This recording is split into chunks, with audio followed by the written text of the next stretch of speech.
Very warm welcome to our learners, and today the topic of my talk is epigenetics and cell differentiation. We know that epigenetics, the difference between genetics and epigenetics is that when we talk of differentiations or variations due to genetics, it is about change in the DNA sequence. But when we talk of epigenetics, and it is causing some phenological differences in the morphology of an organism, it is without any change in the sequence of the DNA. So what makes it different in terms of expression? We will discuss it today. In the beginning, we will discuss some of the definitions so that it becomes easy for us to understand the rest of the talk. Cells of a multicellular organisms are genetically homogeneous, which means all the cells that we have in our body, they have the same genetic makeup. But structurally and functionally, it is heterogeneous. What does it mean? That when we see that the same genetic makeup is making an epidermal layer at some point of time, making skin, and the same time at other places it is making bone cells. In some other places in brain, for example, it is making neurons. So all these tissues are structurally and functionally different, and all these differences are stemming out of the same genetic makeup that we inherit, every cell of the organism inherit, and it is because of the differential expression of genes. We will learn gradually how the gene expressions differ from one tissue to the other. Many of these differences in gene expression arise during development and are subsequently retained through mitosis. So when these epigenetic changes occur in the genome, then they are stable changes. Whatever changes they bring in terms of gene expression, they remain as such and are transmitted from one generation of the cell to the next through the process of cell division called mitosis, or this is also called equational division. Stable alterations of this kind are said to be epigenetic because they are heritable in the short term but do not involve mutations of the DNA itself. We have already said that the epigenetic changes do not involve changes in the sequence of the DNA. Epigenetics refers to the study of changes in the regulation of gene activity and expression that are not dependent on DNA sequence. You see, we have to understand first the basic premise of genetic diversity or the genetic makeup of an organism is that whatever we have inherited, it remains constant throughout the life cycle of an organism. Each nucleotide remains at its own place. There is no change in the DNA sequence. While epigenetics often refers to the study of single or a set of genes, but epigenomics deals with the global analysis of the epigenetic changes across the entire genome. So we have been saying the same thing again and again, that the genetic mechanism involves the primary DNA sequence and changes of mutations in this sequence. This is called genetics or genetic mechanism of the changes, whereas epigenetics mechanisms do not involve a change in the DNA sequence. And epigenetic regulations involves the modification of DNA and proteins associated with DNA, which results in the changes to the conformation of DNA and accessibility factor. Here I would like to show you a cartoon of basic internal organization of a eukaryotic cell. You see, here we have a cross section of a cell. This is nucleus, these are cell organelles, and from the chromosome, this is one of the chromosome, and chromosome is highly compact structure, but when it has to express itself in terms of gene expression, then it relaxes itself, it opens up and allows various proteins and other transcription factors to interact with the DNA, and which eventually lead to the gene expression. So this is a chromosome, and one thread of it is composed of smaller units which are called nucleosomes. These are nucleosomes, and what is one nucleosome is that about 146 nucleotides long DNA wraps around the 8 basic proteins which are called histones.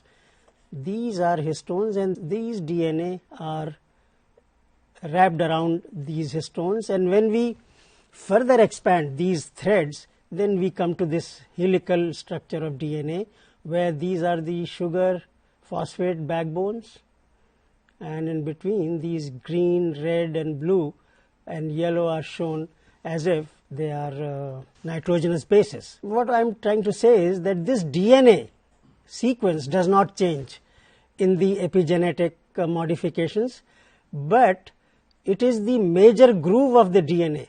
Here, for example, this. Here there is a nitrogenous base called cytosine. At the 5th carbon position of the cytosine, a methyl group is attached.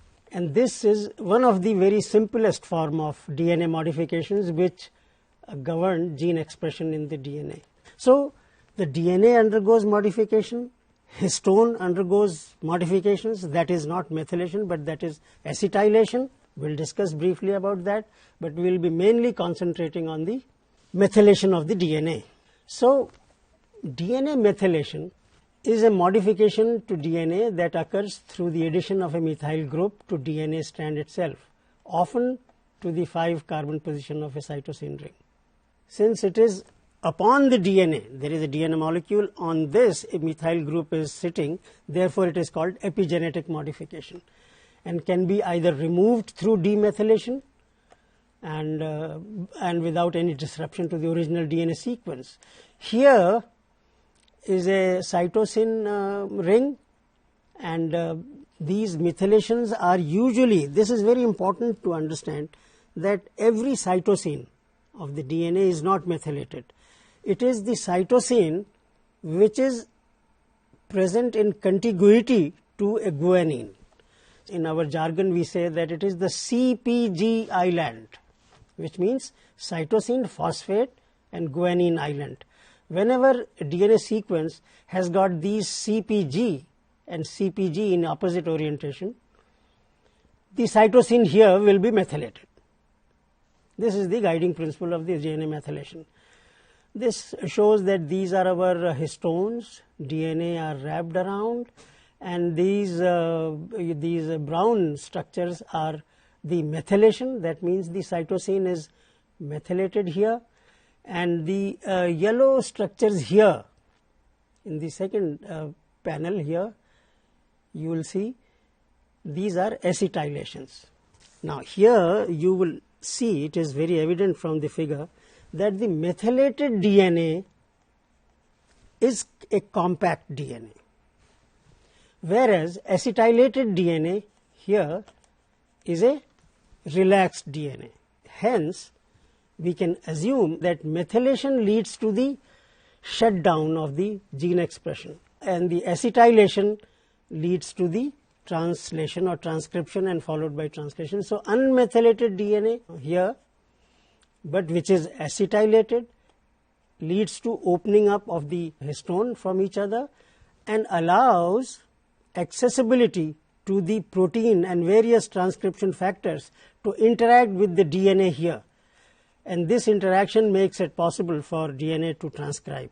And one of the leading interacting protein is RNA polymerase. So this is the reaction here, that is S-adenosyl methionine is acted upon by DNA methyltransferase. This is one of the 4 enzymes that are operating for methylation, leads to SAM, and this methyl group is attached to the 5th position, which is then it is called 5-methyl cytosine.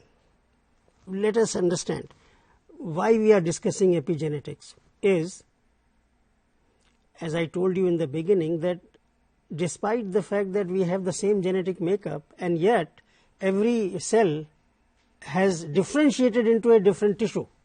It is performing a different function. And how is it happening? There are, if you have studied the nucleus, then you will understand that the entire genome is divided into 2 dense and less dense components, the entire genetic material. The denser component is called heterochromatin, and the lighter stained lightly stained component is called euchromatin. And heterochromatin part is mostly the one with compact, here you see, with compact DNA, and euchromatin, which is lightly stained structure, is a relaxed DNA.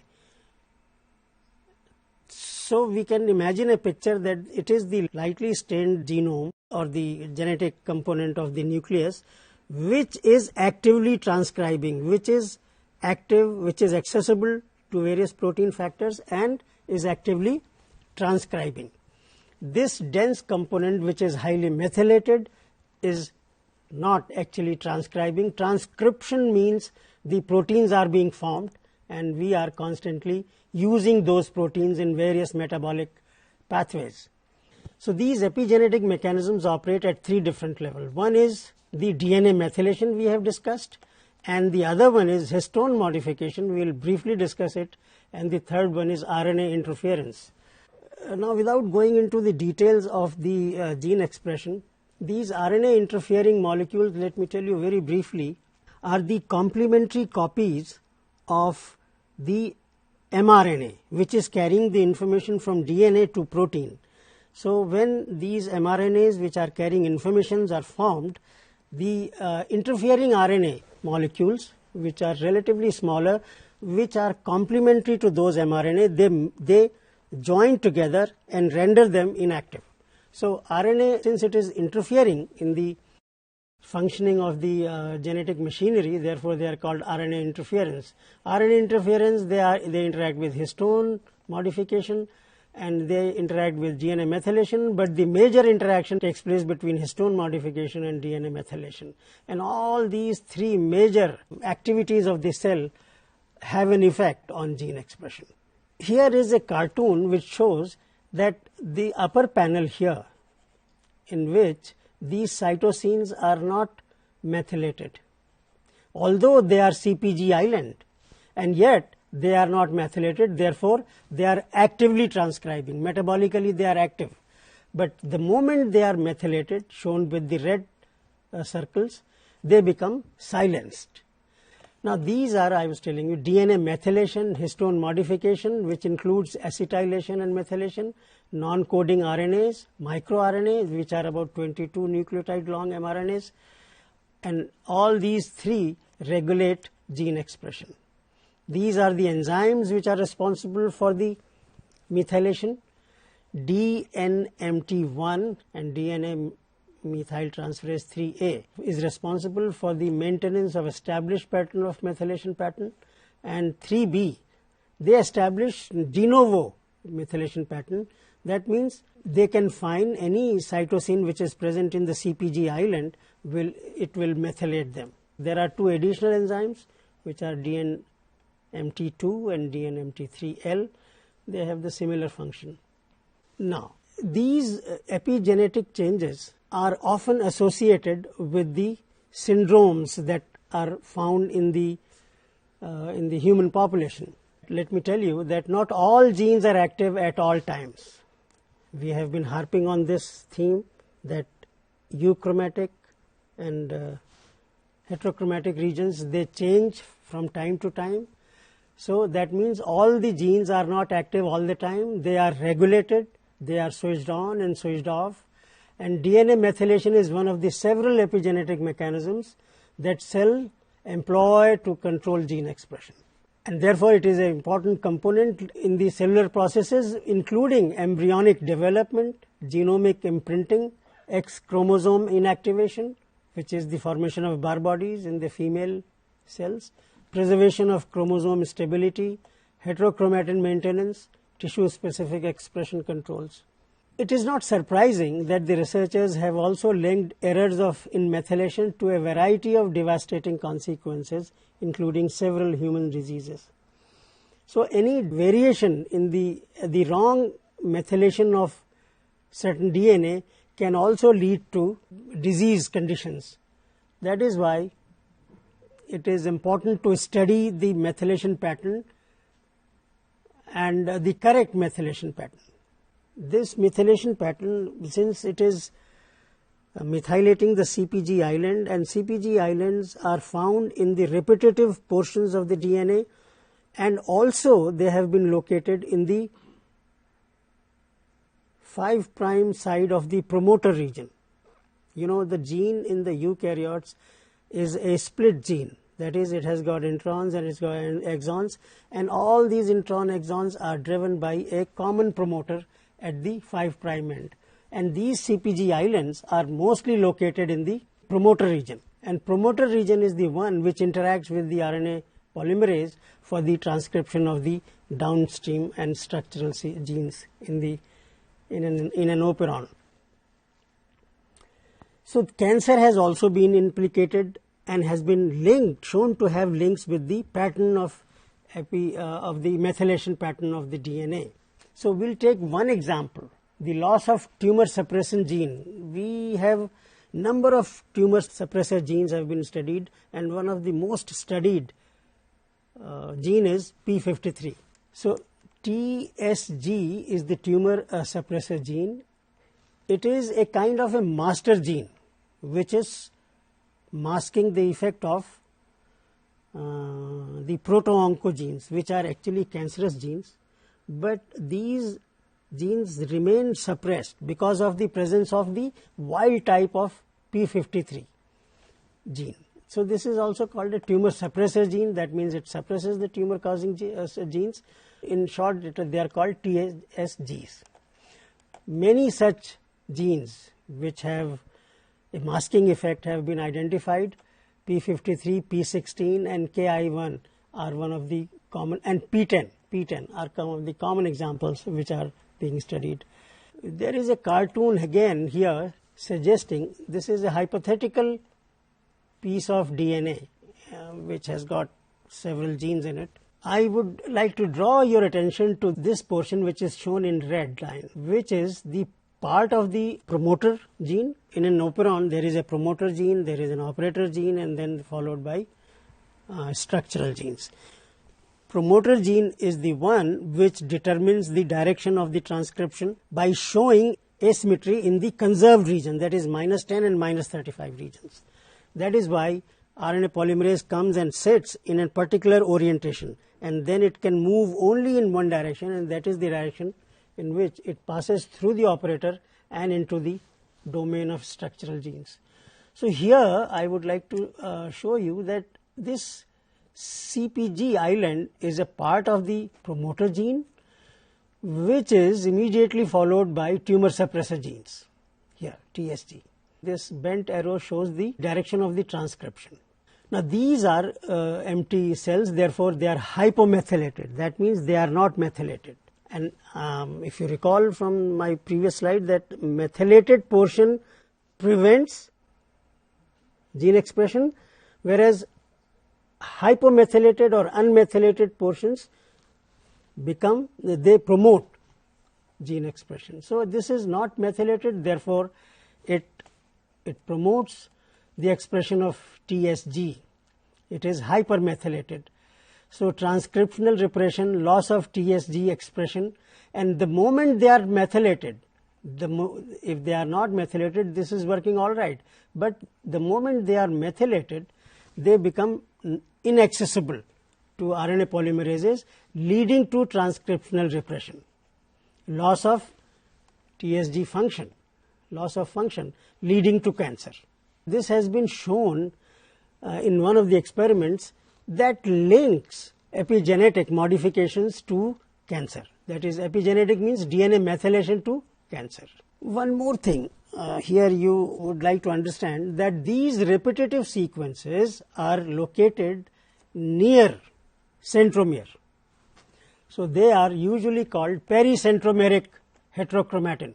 Some of the human diseases which have been associated with DNA methylation are imprinting disorders, repeat instability diseases, and defects of the methylation machinery, leading to complete shutdown of the metabolic pathway, leading to various abnormalities. Now, we will come to the second part of our talk, which will deal with the cell differentiation.